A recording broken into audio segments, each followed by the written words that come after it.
موسم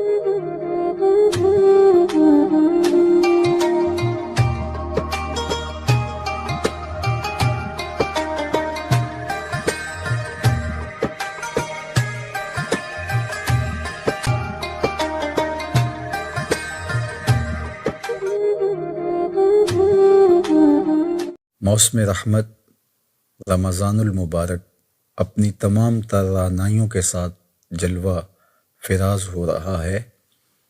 اپنے دامن میں بے پناہ برکتیں اور رحمتیں لیے یہ مہینہ ہر سال ہمیں نصیب ہوتا ہے، اور اس مہینے کے ساتھ ہماری قلبی وابستگی اور روحانی تعلق ہمیں قربت الہی کا نور نصیب کرتا ہے۔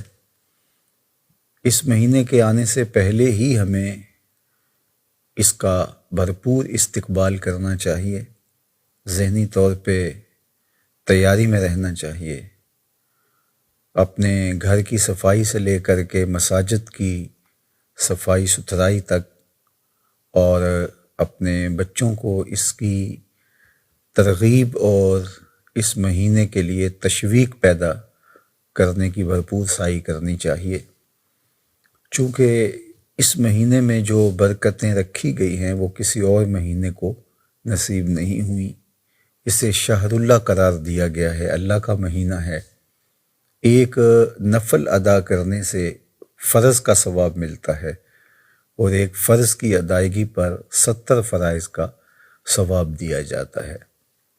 اس مہینے کی آمد ہمارے لیے اللہ تعالیٰ جل شانہ کا بہت بڑا احسان اور انعام ہے، اور ہمیں اس مہینے کو بھرپور مستعدی کے ساتھ، بھرپور شوق و ولولے کے ساتھ، عبادات کی کثرت کے ساتھ، قرآن مجید کی تلاوت کے ساتھ، اور دیگر اعمال خیر کی بجا آوری کے ساتھ بسر کرنے کی ترتیب دینی چاہیے۔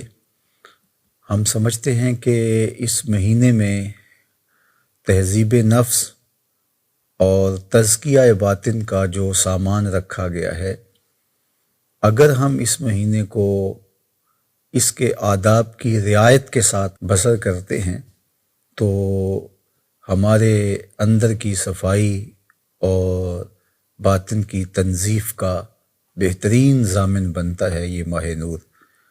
ہمیں اپنی تربیت باطن کے لیے، تقوی کے حصول کے لیے، جو کہ اس مہینے کا تحفہ خاص ہے اور روزے کا مقصد نور ہے، حاصل کرنے کے لیے دن رات کوشاں رہنا چاہیے۔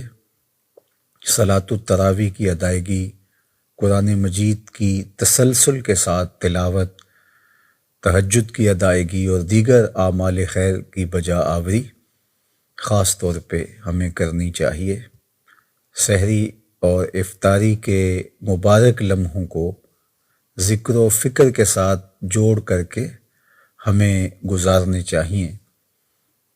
ہر وہ چیز جو خرافات کے زمرے میں آتی ہے اس سے مکمل ہمیں اجتناب کرنے کی ضرورت ہے، اس مہینے کی برکتوں سے محروم نہ رہیں، اور اس کے دامن سے وابستہ نور و نکہت کو اپنے من میں سمونے کی کوشش کریں۔